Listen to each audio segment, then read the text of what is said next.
Bonjour à tous et bienvenue dans le Mag d'Easy Bourse. Les maîtres mots de ces derniers jours resteront probablement prudence et volatilité sur les marchés. Sur le CAC par exemple, on a été proche des plus bas annuels avant de rebondir. Le marché qui hésite avant la publication autour du 23 juillet des capacités de résistance des banques européennes, les fameux stress tests. Un marché volatile accompagné par la hausse de l'euro, on note des signes de stabilisation en termes d'opinion du marché sur la monnaie européenne. Les investisseurs qui semblent rassurés sur la santé du secteur bancaire mondial.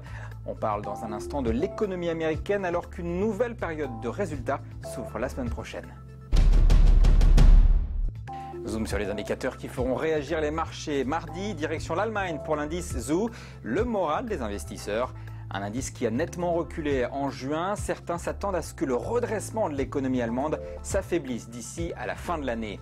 Le reste de la semaine sera largement tourné vers les États-Unis avec plusieurs indicateurs importants pour mesurer la santé du pays. On commence mercredi par les ventes au détail.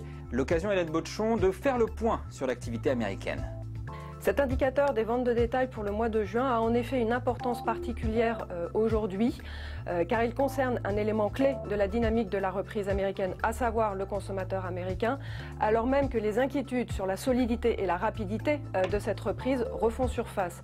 Alors on notera quand même au passage que ces inquiétudes ne sont pourtant pas nouvelles. On les devinait en particulier dans le communiqué du FOMC des 22-23 juin et on devrait les retrouver d'ailleurs dans les minutes de ce FOMC qui seront également publiées ce mercredi 14 juillet.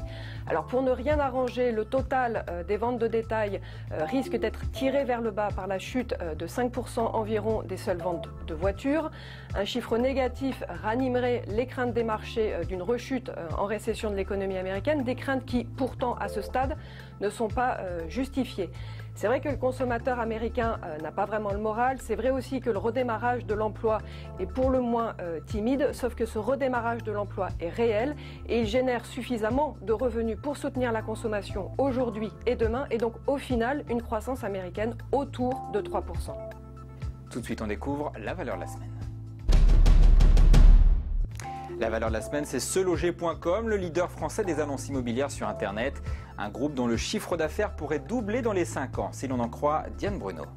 Oui, seloger.com présente un profil de croissance bénéficiaire très intéressant. Le groupe a aujourd'hui 3 leviers de croissance sur son chiffre d'affaires. Le premier, le rebond du nombre de transactions immobilières. Ces dernières ont atteint un point bas au 3e trimestre 2009. Le deuxième levier réside dans la conquête de nouveaux clients. En région, il y a toujours 45% des agences immobilières qui ne sont pas clientes de SeLoger. Enfin, le troisième levier, c'est l'amélioration du panier moyen par client. Le groupe a mis en place de nombreuses options payantes qui permettent aux agences immobilières d'être plus visibles sur Internet. Ces 3 leviers vont permettre au groupe seloger.com de générer en 2010 une croissance de son résultat net de plus de 30%.